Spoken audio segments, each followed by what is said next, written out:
Welcome to Pastor's Perspective. We are here to answer your questions from now until 4 p.m. Pacific Time in studio. We have Brian Perez. Brian Perez is not here. I'm in for Brian Perez. Brian Broderson is here, senior pastor of Calvary Chapel, Costa Mesa.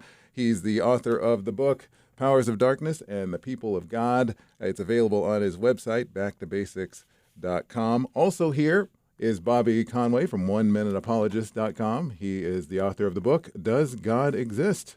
And 51 other compelling questions about God and the Bible. Bobby, thank you for being here with us today. Well, it's good to be with you on Pastor's Perspective again, Michael. Today's a big day, isn't it? It is, yes. I think it's Star Wars Day, yes? It is, yes. And what does that look like for us? I mean, those out there driving around, how do we know it's Star Wars Day? I think just the memes on Facebook that say, May the 4th be with you. That's right. May the 4th be with you.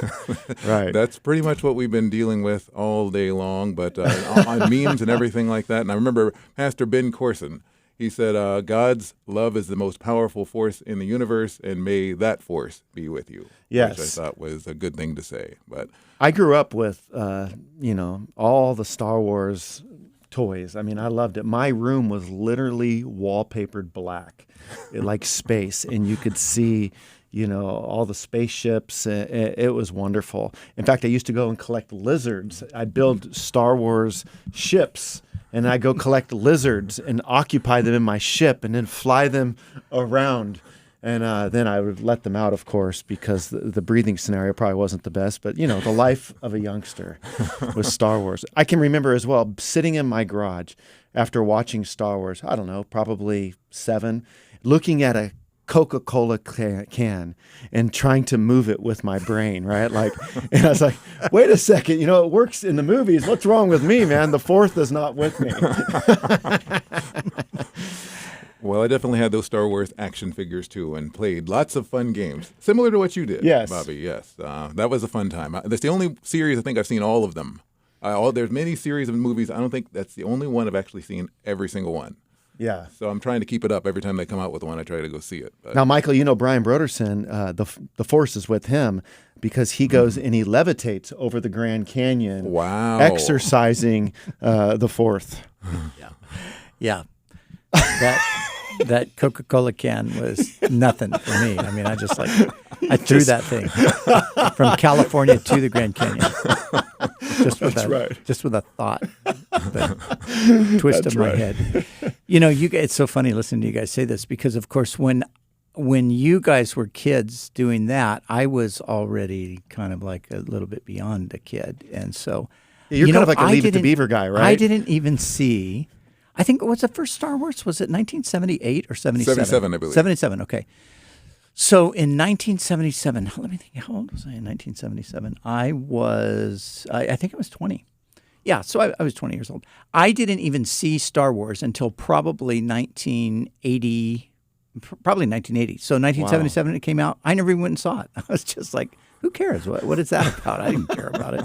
And then finally I saw it, and then I got, kind of hooked into it. Because then I had kids, and my son Char, who's now, 37 years old, he was, he was Luke. He said to Cheryl and I when he was probably like 3, he goes, just call me Luke now. That's my name. He changed his name to Luke. That's awesome. But the middle ones, I saw at least 2 of them. I don't think I saw all 3 of them. But those were the ones to me that just were, what? It just got too weird. Anakin Skywalker and all of that, Oh yeah, I agree. Those were the weird ones to me. They got weird, and it did get weird at a certain point. And if you don't know certain points or where part of the story we're in, even if you're someone like myself who's seen them, I'm like, okay, so where are we in this right now? Yeah. So but the latest trilogy almost sort of. It almost seemed like, that middle part was kind of funky, so we're going to go back and connect more to the first trilogy. We're just going to do it all over again with new characters, new names, and a slightly different storyline, but very slightly different. Now, Michael, I know you're a theme park guy. We were just talking about that. Have you been to the Star Wars at Disneyland? Oh, yes. What's that like? Oh, they did a wonderful job, and they got the actual figures walking around, like Rey is there and R2-D2 and everything like that. They did a wonderful job, and I know a lot of us are missing missing the amusement parks, Yes. because Knott's Berry Farm and all the others. I mean, it's just a bummer. I mean, it's like being in a sci-fi movie, what we're living now with, all the stores are A closed. world without amusement. Yes. That's right. That's a Rod Sterling moment. Right That there, is you know? a world without amusement park. Yes. And tomorrow's Cinco de Mayo, and I mean, none of the festivities are happening. Everything's canceled. I saw Yes. this thing online. I don't know if you saw that. Like, it was a Rod Sterling thing from Twilight Zone, Imagine a world where Cinco de Mayo falls on Taco Tuesday and no one can enjoy it because of a virus named after a Mexican beer. So I don't know who came up with that. That was kind of crazy. Oh my goodness, yeah. So from the 4th being with us to no place to go get good Mexican food tomorrow, right? Well, we can get it for takeout. We can get it for takeout. That's right. But you know what? I don't like Mexican food to go if they put it in a styrofoam, because then it sweats the tortillas out. And so you really got to package your to-go food properly. So you don't, like, if you try to go get like some fried fish and they stick it in a styrofoam, it sweats it all out. Yeah. So I heard that a restaurant opened in Orange County. Did you guys hear anything about that? Did you read anything about it? No. Yeah, somebody, I don't know, Cheryl read it or something, that like some restaurant just said, okay, we're done. We're open now. Oh, yeah. I saw that on the news. Okay, what happened? Would they have to survive? Are they open? I mean, it was, hey, listen, I was at Blackie's on Saturday in Newport. Yeah. And I was able to go in and pick up A shirt? 4 T-shirts. No kidding. And try them on because, the mayor in Newport, he's just over it. He's like, we're not enforcing anything. And I thought, you know what? I could use some new T-shirts. So I just went in and I put my mask on and I social distance and left with T-shirts. So Yeah, well, good for you. yeah. Yeah, I went to the beach on Saturday to do my normal, morning run, and man, I was just completely shut down. It was like, no, in the state beach where I normally park and start my run from there, it was like, you're not going to step a foot on this. Not even, you couldn't even step onto the parking lot, let alone get to the beach. And then I drove to the city beach a little bit north, Huntington City Beach. And then they were allowing people, some guys were out surfing and some folks were walking on the path, but they locked all the bathrooms. So it was like, okay, so you're not going to be down here very long if you're my age and you have a bladder issue. So I didn't, needless to say, I didn't get to do my run, but That happened twice last week to you. Yeah. Man. Yeah. So hopefully we get through this crazy part. Cheryl and I did a Facebook Live thing today at 1, and she was talking about. She said, "Oh, tell everybody what you told me today about having to learn to practice what you preached." Because I'm preaching on patience and trusting the Lord and having a good attitude through this. And man, it's like the minute I finished preaching that yesterday, I was like tried every 10 minutes. It was like there was just an issue that would come up. I'd read something and I'd just start to get so uptight and upset about it, and I really had to just come back and say, okay, Lord, this is not my battle. This is not my problem. This is, this is a battle way bigger than me. So you take care of this, and I'm going to seek you. I'm going to just follow your lead. And so anyway, today's been good. Yesterday was a bit rough in the afternoon. So, Well, I'm glad it's better today. Yeah. That's right. Yeah. The secret is stay away from Twitter. There's a lot to it. I was reading the CDC.gov website, and they actually said, I was just looking at some statistics and some information, but they actually had a paragraph where they said, because, they're talking about the pandemic having effects on people's mental health.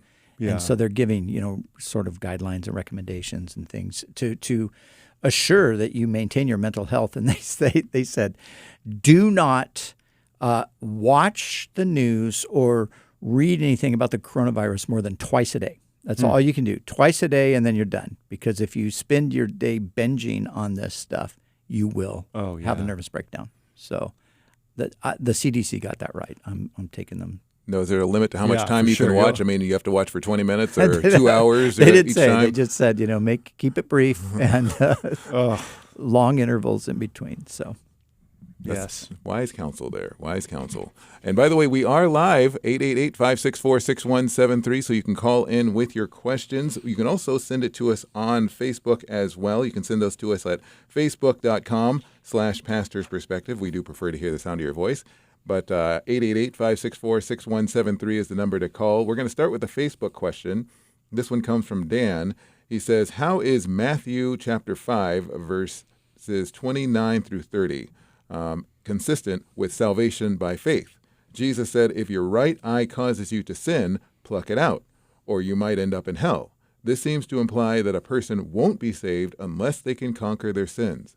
How is this consistent with salvation by faith, and how should a Christian understand these words of Jesus? Brian, what would you say?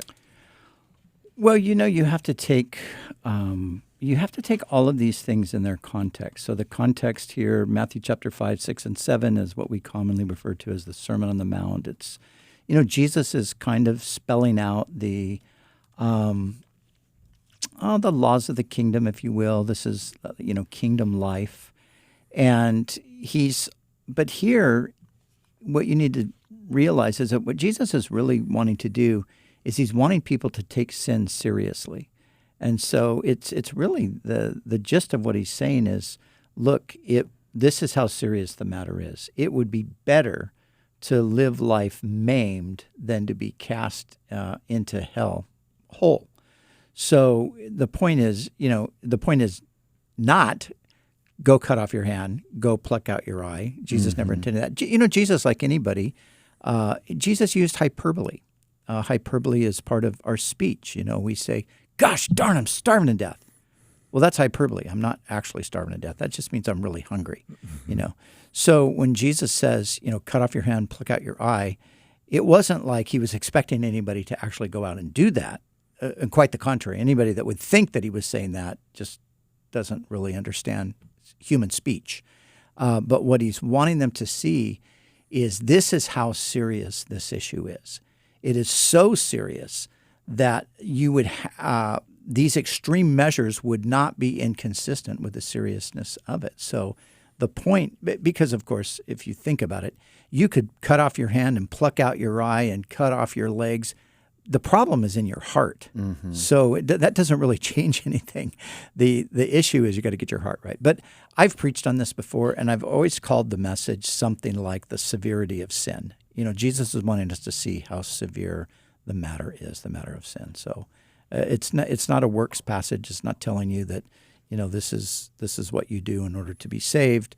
It's not really a salvation passage in that sense. There are plenty of salvation passages, but that's not one of them. Yeah, and sadly throughout church history, there have been some who have literally attempted to apply this literally. Yeah. Wow. And you think about that. Yeah. And that's just horrific. And you're dead right. I mean, you can pluck your eyes out and you can still have lust. I mean, sure. It's not like that resolves it. Exactly. And that's, that's what the monks discovered, right? Because the idea was we're going to isolate ourselves from society, from culture, from sinful things. We're going to get away into a protected environment, a spiritual environment. But then they realized, oh no, but we brought ourselves with us. And so we are the problem. Yeah. What's that one saying? We looked for the enemy and found out that we were him or something. There's some saying like that. But that's true. And like somebody like Martin Luther, that's what he discovered. Yeah. I mean, he discovered in his attempts to be righteous through a monastic lifestyle, he discovered his own wickedness and sinfulness and perversity. And it's like, the harder I try, the worse it seems to get. Absolutely. He was just discovering the fact of the matter that the human heart is depraved. Mm-hmm. Yeah. Yes, very good points. Very good points. So Dan, thank you for your question on Facebook.com/Pastor's Perspective. We have some lines open, so you can call us now at 888-564-6173. Again, 888-564-6173. We're going to start with Lisa in Lake Elsinore. Lisa, welcome to Pastor's Perspective. Hi, how are you? Good, thank you. You guys are amazing. You just are so inspirational, and I listen to you guys all the time. I love the program, and I love your wife, too. Thank you. My question is, it will be October 21st. We'll make 2 years on the passing of my husband. And I don't know if I'm, kind of feeling guilty or doing wrong. I don't want to upset the Lord. But I'm kind of I don't know if you would call it stuck in getting rid of his things. I kind of feel guilty because, they meant so much to him, and I took care of Tom for 18 years. He was bedridden with neurologic-based brain damage, dementia, palsy, and drop feet. And so I'm just needing, am I doing wrong by waiting so long?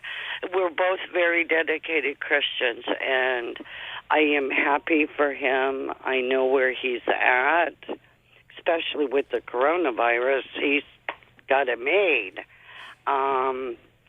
But I just don't know what my issue is. That's a good question. Brian, what would you say to Lisa? Well, Lisa, I think, there's two things. Number one, if these have sentimental value to you and you just feel like I just don't want to part with them, then that's your business, and I think that's fine. But number two, if you're holding on to them with Tom in mind, if you're thinking that somehow that would be, disappointing to him or some sort of a betrayal of him, then I think that you really need to rethink that, because that is absolutely not the case. Just thinking of a scripture that Paul stated in writing to Timothy, we brought nothing into this world, and it is certain that we can take nothing out. So, nothing we have in the world goes with us when we go. It stays here. It's material. It's of the earth, and it remains with the earth, and will ultimately just kind of perish with the earth. But Tom has gone into a glorified state. So I would say those are the two questions. Is it just sentimental value to you? You love Tom. You were with him all those years. This just reminds you of him, and so you're going to keep him around as long as you're here. That's fine. That's your business. But if it's I don't know, Tom might be kind of hurt if he knew that I got rid of this. Then I think you're kind of bound to something that just isn't a reality that you could be freed from. What do you think? Bobby, what do you think? Yeah. No, I think that sometimes we all have to understand the way that we cope, the way that we heal. I know of somebody who lost her husband probably 20 years ago and never moved the car out of the garage, never did anything with the closet. She recently passed away. And, her loved ones are like, come on, we need to, start fresh. But she loved him deeply, and it was just hard for her, and that was her coping method. But I do think it would have been great for her to have been able to move on, and I think that that's a healthy thing. We grieve, but we have to move on. And holding on to things, it might feel like that's part of what God has us doing, because it symbolizes the love that we had. But sometimes it's in the letting go that the real healing takes place. Amen. Amen. Well, Lisa, I hope that answered your question on Pastor's Perspective.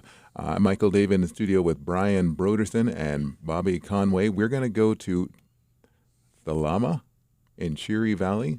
Thelma, did I say your name correctly? Are you there? Is it Thelma? Yes. Thelma. I'm sorry. Thelma. That's all right. All right, go ahead. Go ahead with your question, please. Why is the Mount of Olives going to split when Christ comes back and puts his foot on it? Is there a reason for that?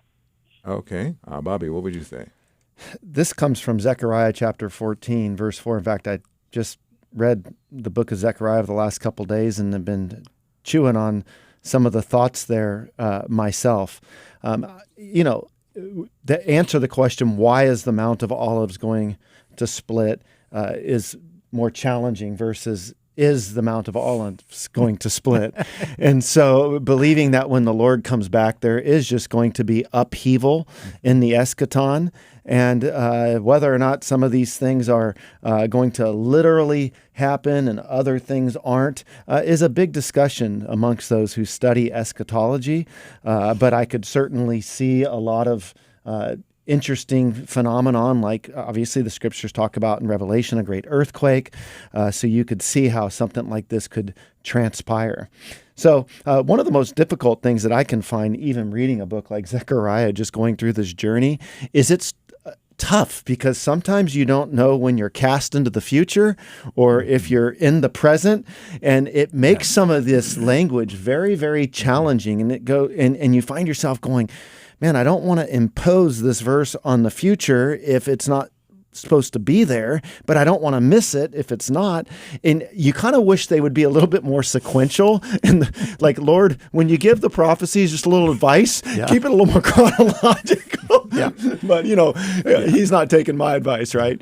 Yeah, and that is the challenge. I mean, I'm teaching Isaiah right now, and teaching through Isaiah, that is one of the major challenges, because you're like, okay, how much of what we're looking at right now pertain to Israel at the time, or maybe even a few hundred years out? How much of it was applicable in the Roman period?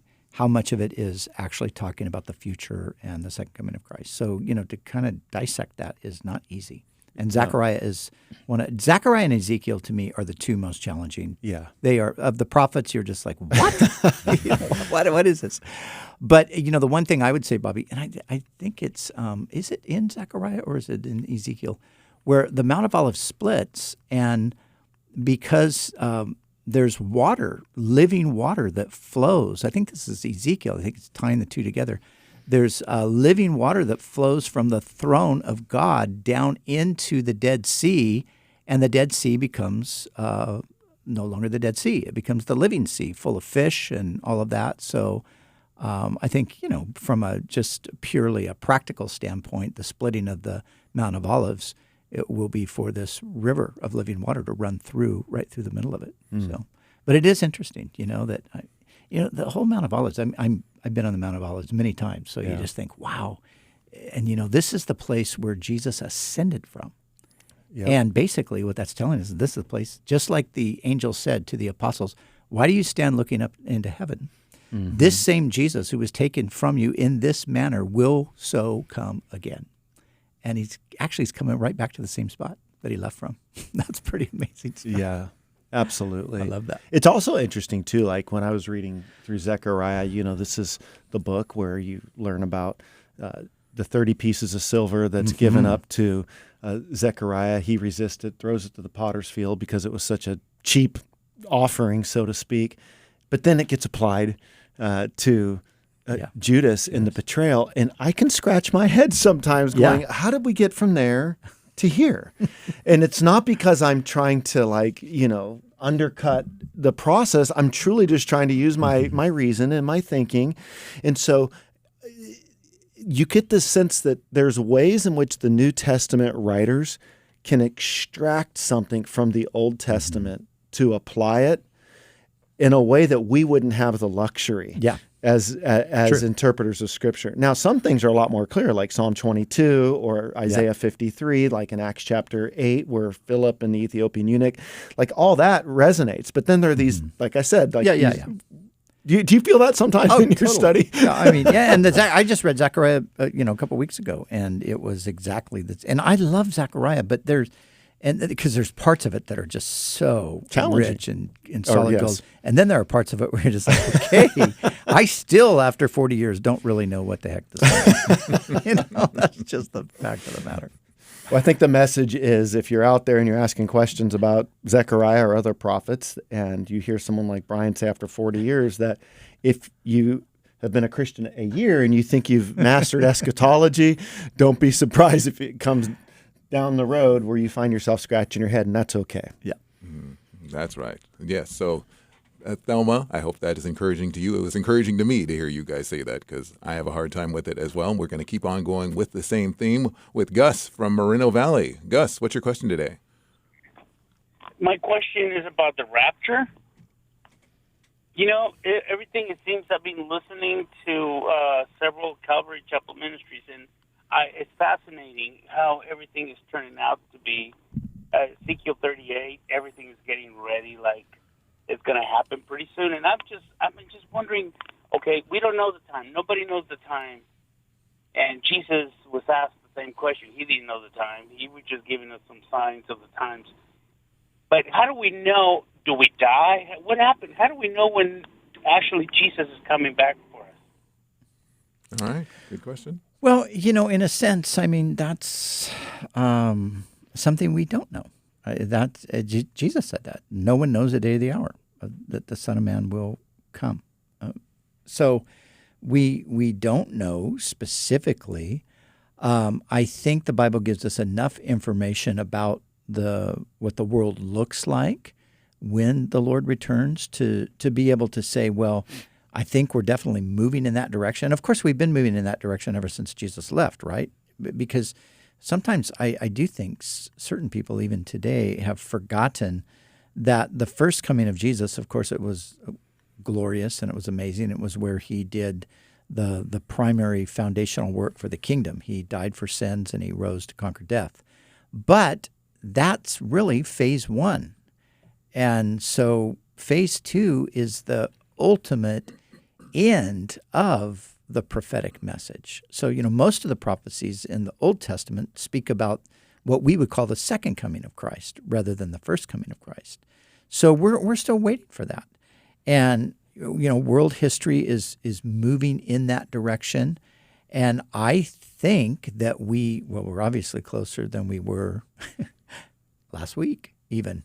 But we just don't know exactly. And the rapture itself, the difficulty with the rapture is it is an event that doesn't have a date, a preset date that we know of. So God obviously knows the day and the hour, but nobody else does. So that's one that we can't say, you know, it's going to happen at this time or that time. Some people try to do that. Some people say, well, you know, the Feast of Israel, they have parallels in the church.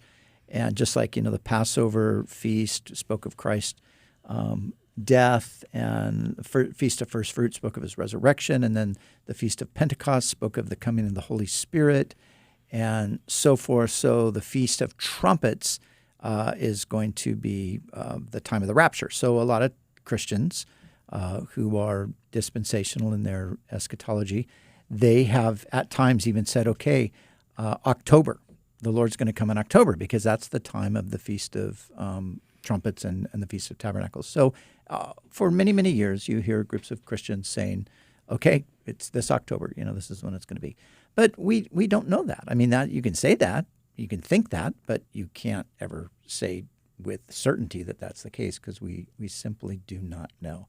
But so the Bible gives us more a picture of the world when Jesus returns in what we call the second coming. So here's what we do.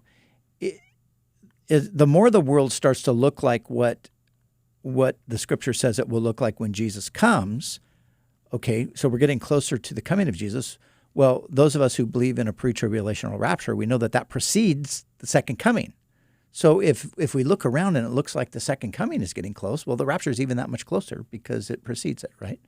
So, but again, you just don't know. You can't know. And believe me, many people have thought back in the early part of the 20th century, there were many things that were happening that people thought, well, surely this has got to be the preparation for the second coming. But it wasn't. Yes, something to think about. Gus from Moreno Valley, thank you for calling us on Pastor's Perspective. Give us a call, 888-564-6173. We'll be right back. Thank you for getting back with us here on Pastor's Perspective. 888-564-6173 is the number to call. Brian Broderson and Bobby Conway are here to answer your questions. You can call us at 888-564-6173. You can also reach us on our Facebook page, /Pastor's Perspective. In fact, we'll start off with some of those Facebook questions. This comes from Luis in McKinney, Texas. He says, my wife and I had a discussion on worshiping the Lord with music and singing. She says the only way we should be doing this is by staying still and entering into God's presence. I think you can listen and worship while working, etc. What say you? Should you be sitting there and being focused in your prayer closet, or can you be working on your car and listening to worship music and worshiping God at the same time? It's not either or.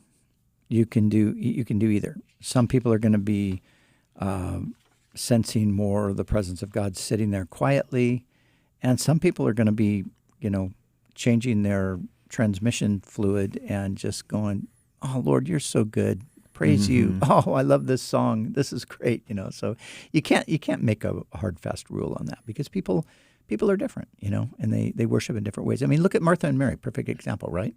Mary's in the kitchen, she's working hard. Or Martha is. Mary's sitting at the feet of Jesus. In this particular case, Mary she was wrong just because her attitude was bad. But it wasn't wrong what she was doing. She could have just turned it around and said, "Well, that's how Mary worships. I'm worshiping in here by, making sure the kitchen's all sorted out and everything." So, yeah, we have to leave room for people who are wired differently in their expressions. I mean, I've asked people before, like, can you lay in bed when you wake up and just pray for a while? And some people go, yeah. And I think, well, I would just fall asleep. Like, I don't know how you do that, right?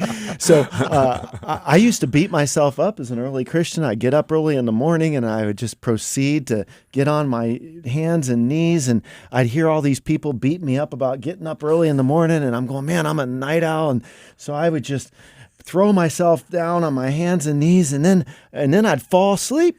And then I'd be feeling bad, going, man, what is wrong with me? I mean, I'm just so sinful.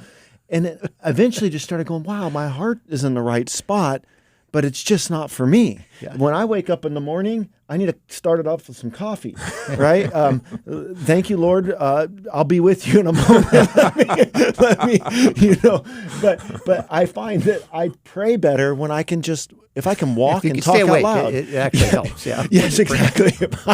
Exactly. So all that to say, I mean, some people like him, some people, and I'm going, I struggle when we take our preferences and try to impose them on others. Yeah. I think we have to realize that we're different. There's different type of learners. Some people are tactile. Some people are audible. There's different types of worshipers. Some people can, like for me, if I just stand outside in beauty, that does something. I can just take that in and get beyond the beauty to God, you did this. And it does something to me. Some people might be thinking, well, that sounds a little bit mystical. I just think we need to appreciate diversity in the way that we're made.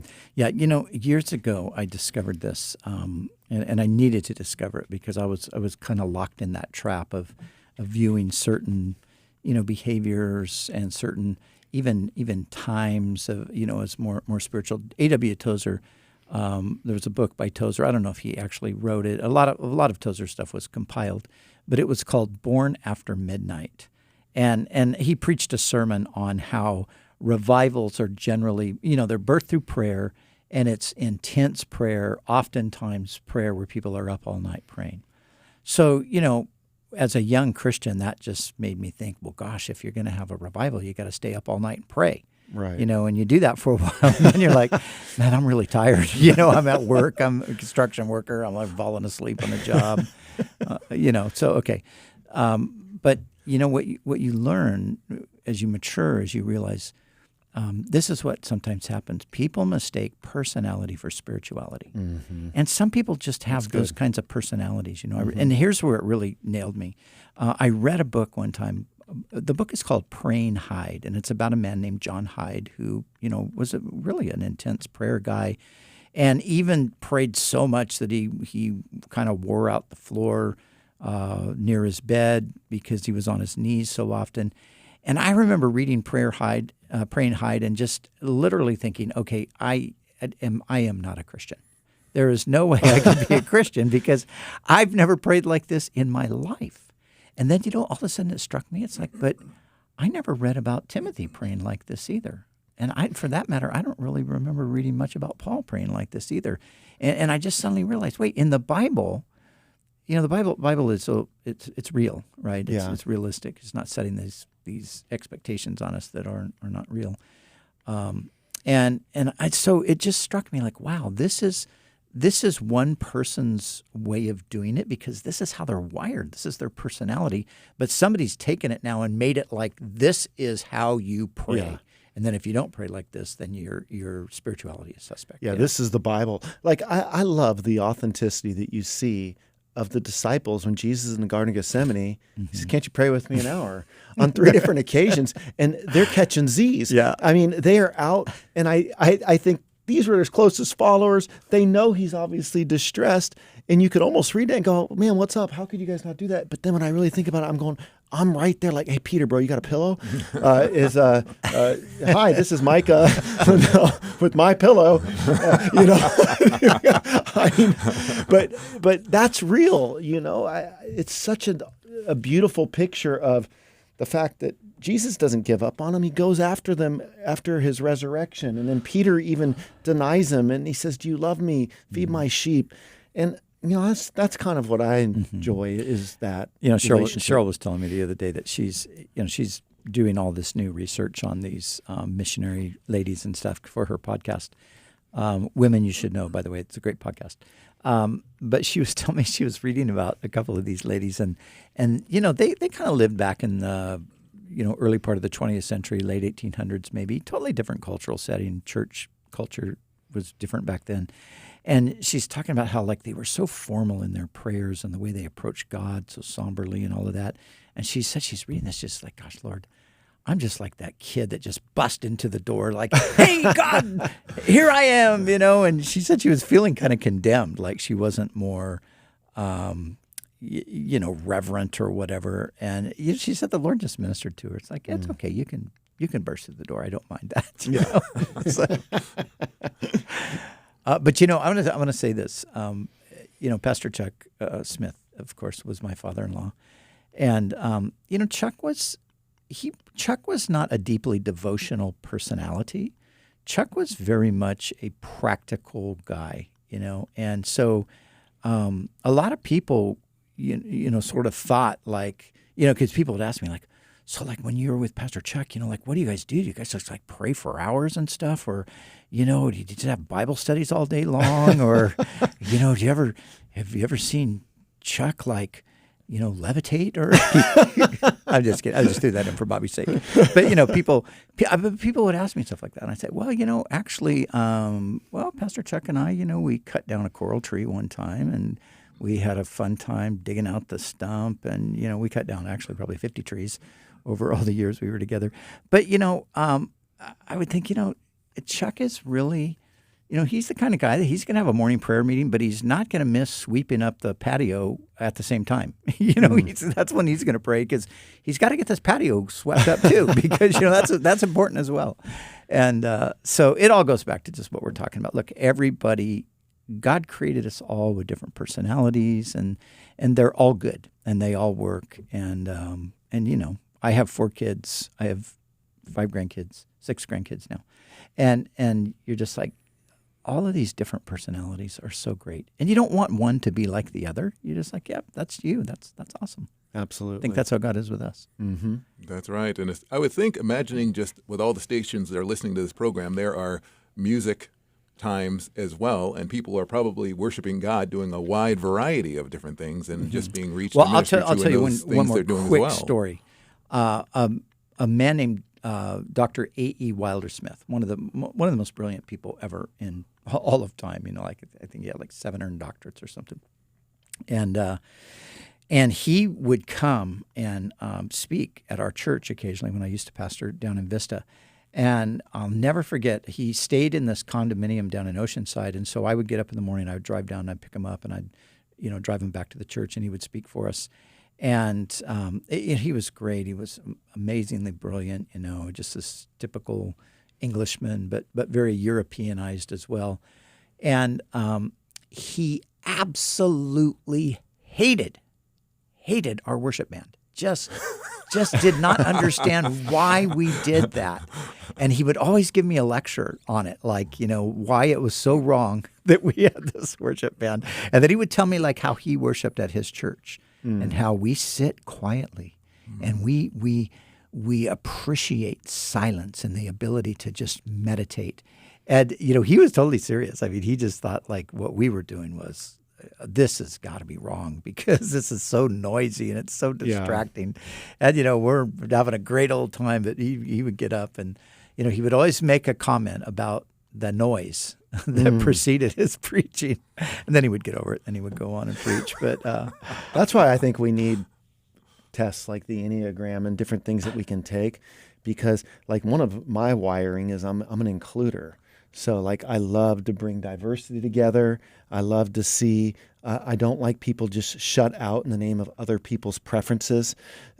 And depending upon one's wiring, they could look at somebody like me as an includer and just thinking, where's the borders? Where's the boundaries? I mean, we're just trying to, and I'm going, well, there has to be borders. There has to be boundaries. I mean, the Apostles' Creed is really nice, believing in the death, the burial, the resurrection of Christ.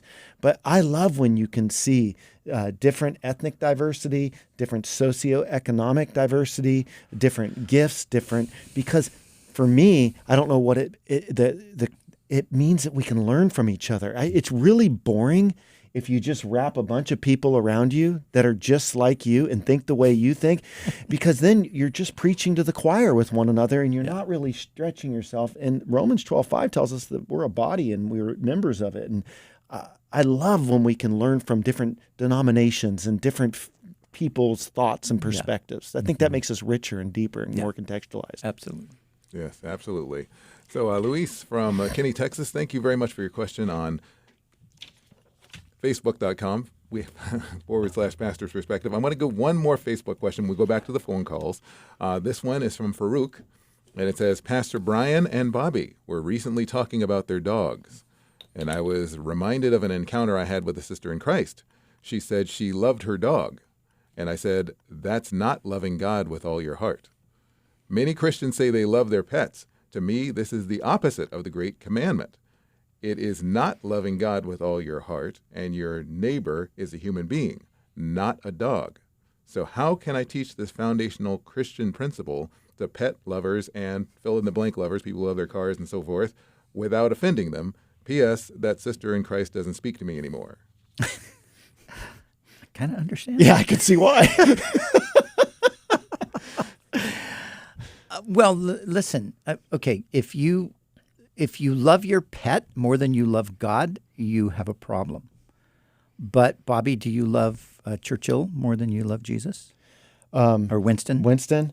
I hope not. Winston gets on my last nerve.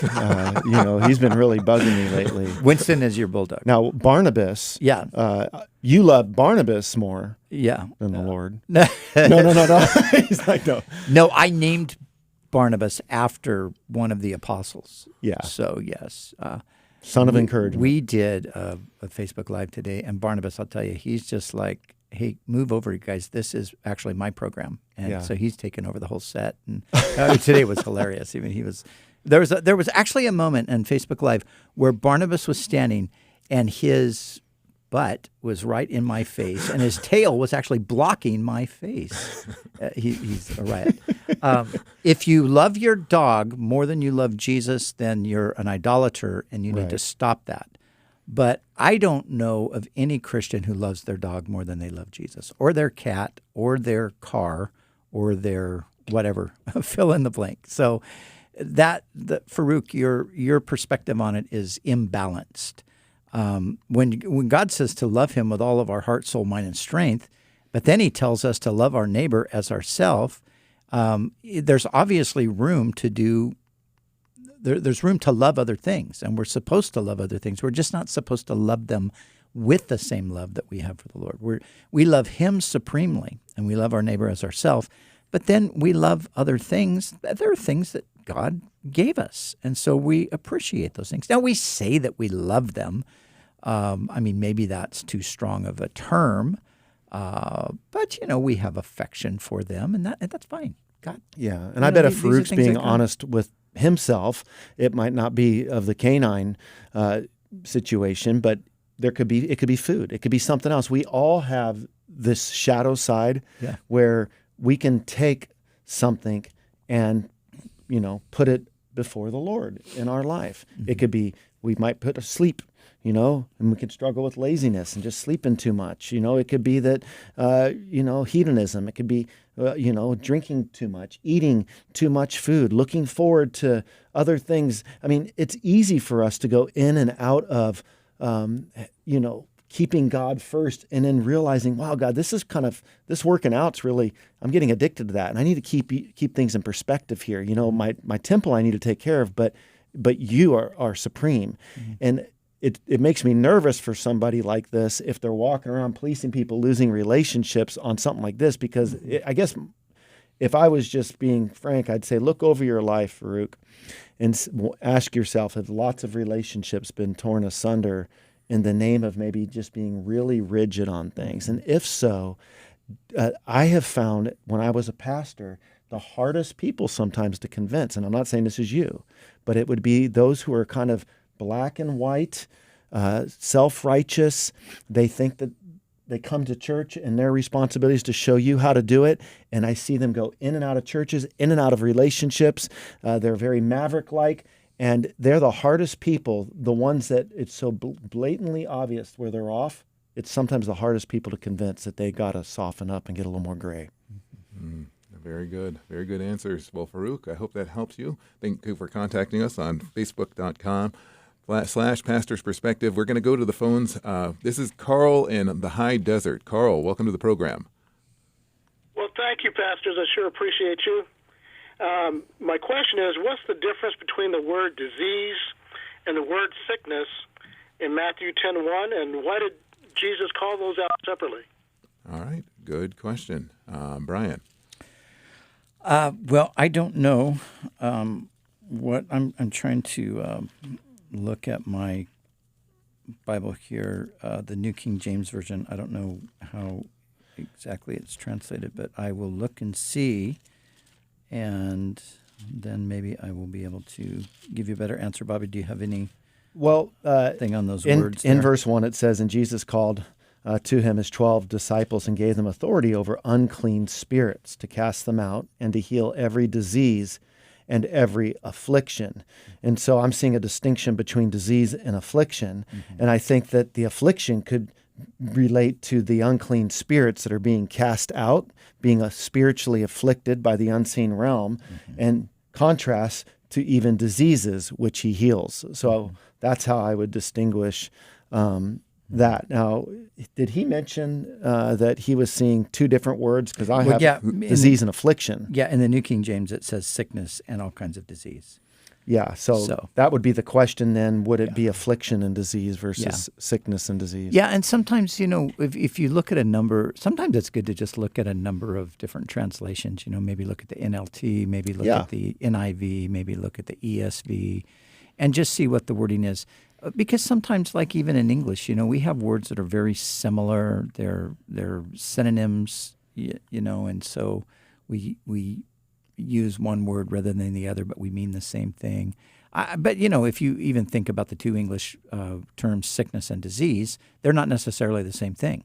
You can have a cold and you would say you're sick, but you wouldn't say you have a disease. When we think of a disease, we generally think in English, I think in American terms anyway, we think of something that is more chronic, something that is more permanent, something that, we think of cancer as a disease, right? Versus the flu. I got the flu this week. I don't have a disease. I've got the flu. So I think that, those nuances are what the translators are working with sometimes. So that's why you will have, different words that are used that are very similar. And it's not rigidly it has to be one word or the other. I was listening to Tom Schreiner recently. Tom Schreiner is a theologian from Southern Baptist Seminary, and he was a real integral part of the whole Christian Standard Bible, the new Bible that's come out in 2017. He's part of the committee and a very influential person on that committee. And he was talking about how the funny thing is you can have like a Greek sentence that you could translate differently into English, and it is actually an accurate translation of the Greek, although it comes out differently in the English, because, again, sometimes a word has two meanings. So somebody will look at it and say, oh, well, we think, based on the context, we think it means this. Somebody else says, no, actually, no, I think it means this. And so, I mean, it doesn't make it into a huge difference, but it is a difference. So we have to be careful with some of that. I remember years ago, it's funny because I was thinking about this the other day. I remember years ago somebody making a big deal about this. They made a big deal.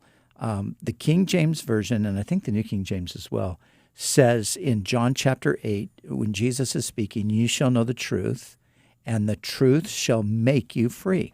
So that's the King James and the New King James, make you free. Versus set. Versus set. Some guy just wanted to make it a big theological dispute, like, hey, the word is really make. Yeah. Well, these other translations say it's set. So what does it mean? What is Jesus saying? He's going to free you. That's what he's saying. Let's just drop set or make completely and just say, if the Son sets you free, you'll be free indeed. So anyway, but sometimes the things that people can get hung up on, and I'm not saying that our caller is doing that, but I'm just saying we have to be careful not to do that. All right. Well, Carl, thanks for calling us today on Pastor's Perspective. Let's go to Marcella in Hemet. Marcella, how can we help you? Hi. My question is from Revelation 9. The locust coming out of the smoke from hell, I guess. And so is that literal? Like when the tribulation is happening, are there going to be monsters coming out and stinging people with, like it says here, with their tails, and people's not going to be able to die for like 5 months? What do you guys think? All right. Very good. Well, Bobby, what would you like to say? Well, I'd say it depends upon what your eschatological view is right there. I would say that, within the Calvary movement, and I know with a pre-trib view, where Pastor Brian would even be able to speak to this, it would be considered more literal. Others would say that, this is not literal if it's somebody that takes maybe like a partial preterist viewpoint. One of the things that when you first start reading some of this stuff, it can take you like back a little bit. Go, well, you mentioned like, are these going to be these monsters and coming up? And I think that it's because we can't relate to some of what's going on here. I mean, there were certain places in the Bible where you see the miraculous. It wasn't like it was just constantly happening. It was happening when God was putting a stamp of approval on his messengers to confirm them as his messengers. And so what would happen is you see a lot of miracles happening with in the time of Moses in the Exodus because Moses is being confirmed, or with Elijah and Elisha because they're being confirmed as prophets. You see it in the time of Jesus and the apostles because Jesus is being confirmed in his mission as the Messiah to come. And then the apostles is the one who have the authority like that of Jesus to go and cast out demons. And then you'll see it again in the eschaton, where there's some bizarre things happening. And so I see another question like Samson. Some of the stories are hard to believe. Are they literal? And I would say we don't want to get into a position of dismissing Bible stories and saying, well, Jonah never really happened because that's hard to believe. We can just recognize that God is working in a supernatural way during an epic of history. And there will come another day where there will be lots of things transpiring that we can't necessarily relate to today all that easily, but we will then. Because at the end of the day, every Christian believes in one miracle, and it's this. Well, two, God created the universe, and that Jesus rose from the grave. And if Jesus rose from the grave, that is miraculous. You're talking about defeating death. And so if you're going to have revelation and some of these things that might seem off to us, all of a sudden when I start thinking, well, if God created this, Jesus rose from the grave, it's not that hard for me to imagine how God could insert himself in the miraculous and the seemingly bizarre once again as he wraps up his eschatological plan. All right. Well, very good. Well, thank you very much, Marcella from Hemet. Great question. Thank you for joining us today on Pastor's Perspective. For Brian Broderson and Bobby Conway, I'm Michael David. Have a good night and God bless.